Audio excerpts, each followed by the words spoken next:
Late last year, we told you about an amazing new project we wanted to help with. It was building a second floor on Mars House, which is a refuge for women in Nigeria who are running from persecution for their faith. Now, you responded so generously, and so I wanted to bring you an update today on what is happening with the construction. Joining me right now from Nigeria is our partner on the ground, Ruth Hodge from Christian Faith Ministries. Ruth, thanks for joining us. It's a pleasure, Cheryl. Well, we're so excited to partner with you. You know, persecution is so high in Nigeria. It actually is the country with the most number of Christians killed last year for their faith by a mile. Like, just so many Christians have been, murdered there. Can you give us a sense of what they're facing, especially the young women you're helping? What does persecution look like for them? Well, we handle two main kinds of persecution. One is young ladies who've converted to Christianity. Somehow they've heard the gospel. Sometimes it's through a dream or something like that, a vision of a man in white. And they come to Christ. And it's very, very difficult for them to leave home or to follow their faith. Many are killed for their faith. So that's the first kind. And then the second kind is part of the ongoing conflict or terrorism in Nigeria. There's two sources of terrorism at the moment. One is the Islamist terrorists up in the northwest corner of Nigeria, around Maiduguri, Borno State. That's Boko Haram. They're the ones that kidnapped those girls in 2014. So most people have heard about those ones. And then there's another problem, and this stems out of the conflict from Libya flooding down to Mali, impacting Mali, displacing Fulani. Now, Fulani are cattle herders, and they stretch from Senegal all the way across to Sudan. But many of them have lost their livelihood, lost their cattle, but they've got plenty of guns, and that's a big mystery. We've got lots of ideas about why. But they come into Nigeria, and they're forming criminal gangs in Nigeria. They pick up all the disgruntled young Fulani men and attack villages. And that goes on a daily basis. So heartbreaking, and we're so glad that you've been able to have this refuge for young women. Now, you told us about a woman named Sharon who sought refuge there, and she's just one of 240 women who will be helped by this house when it's completed. So just quickly, tell me a little bit about Sharon's situation. Okay, well, Sharon actually is from the Kanuri tribe. Now, that's the tribe of northeast Nigeria, a Muslim tribe, Sunni Muslim tribe. There used to be an empire up in the northeast of Nigeria for 1,000 years before colonialism. And they're very strongly Islamic. When Sharon was 9 years old, her mother became a Christian. And she lost her life as a consequence of that decision. She was killed by the family. And Sharon was 9. She was warned never to think about Christ, not even consider the possibility of becoming a Christian. And for many years, she didn't. But her family were displaced by Boko Haram in that area, and they ended up in Abuja. And in Abuja, she met Christians, and she'd never encountered Christians. She was about 17 at the time, and she came to Christ, not officially, but she inquired about Christ. And she met a man who said he was going to marry her, and they ran away together. And when they ran away,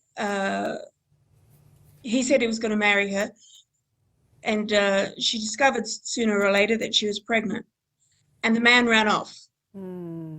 But the man's family looked after Sharon and helped her through the birth of her child. She has a gorgeous little boy who's just 1 year now. And they brought her to CFM because they were worried that if the man came back, the husband, their son, their brother, came back, that he would make her pregnant again and she would be stuck, because it turns out this man is actually already married. So the whole thing was a terrible mess. But out of it, Sharon actually came to Christ, and the family brought her to us, and she's learning the basics, fundamentals of Christian faith. She's also learning to read and write. She's never been to school, and so she doesn't know how to read and write. So she's learning to read and write in Hausa. Hausa is the trade language of northern Nigeria. Yeah, the women there, they're learning vocational skills, they're getting trauma counseling, they're getting an education. Yeah. They're learning about their faith. There's so many great things that are being done at Martyrs House, but we have to finish that construction in order for them to be able to receive the help, because I know there's more women that want to come. Just 30 seconds, Ruth, can you just give us an update on where are we at with construction? Because I know that we were able to raise enough to start the construction. We are. We're about to put the roof on. We're just doing the final concrete, reinforced concrete beam around the top of the block work, and then they've already started making the roofing struts. They're steel roofing struts, and so they'll be going on within a week or two, probably 2 weeks. I'm being a bit hopeful, but then the roof will go on, and hopefully that will all happen before the rains hit. The rainy season here is wet, very wet. And so it's good to have the roof on. Then we can do all the inside work, all of the floors and the doors and the windows and the plastering and the bathrooms and the electrical work. Oh, fantastic. Then when the rains finish, once we're at that point, the upper floor can be used. When the rains finish in October, November, we'll be able to plaster the outside and do the outside work again. If we've got the roof on before the rains get serious, then that will be wonderful progress. Ruth, thanks so much for this update. That's a good prayer point for all of us, to pray that the rains don't come until you get the roof on so you can keep going. And also, we need the funds to finish the project. We have been able to start the construction, but we don't have enough yet to finish the construction. So if you want to help women fleeing persecution, please join us in this important work. Give us a call, 1-800-265-3100. You can give online at crossroads.ca/cares. Let's let these women know we're not forgotten. Please keep praying. And Ruth, thank you so much for joining us and for all of your help. God bless you. Thank you. Always good to hear from Ruth and Kent Hodge, Australians. It's interesting because they went to the northern part of Nigeria, and they've been teaching in a Bible school more in the south. And of course, most of the violence and the kidnappings of the Chibok girls, that all happened up in the north, and that's where Christians are really persecuted. But so they had a Bible school, and then they started to see all the needs that were there. And a big part of the needs, and we even at Voice of the Martyrs and other ministries that work with persecuted Christians, is yes, we need to get them Bibles and blankets and teachings and all that kind of thing to be strong in their faith. But what about all the trauma, especially amongst the girls?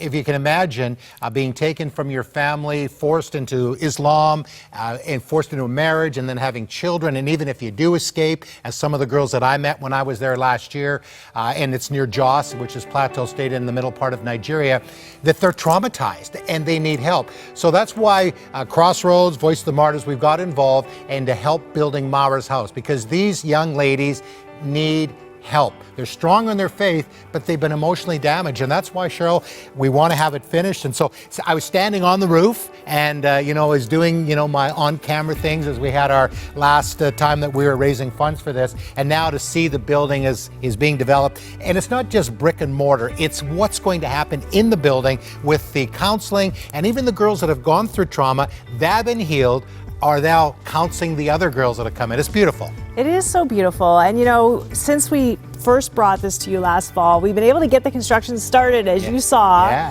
but we do not have the funds to finish it.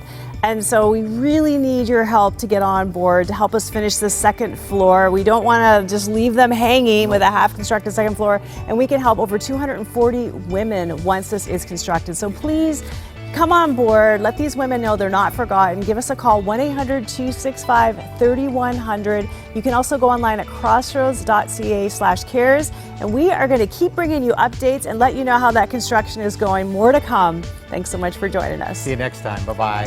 Bye.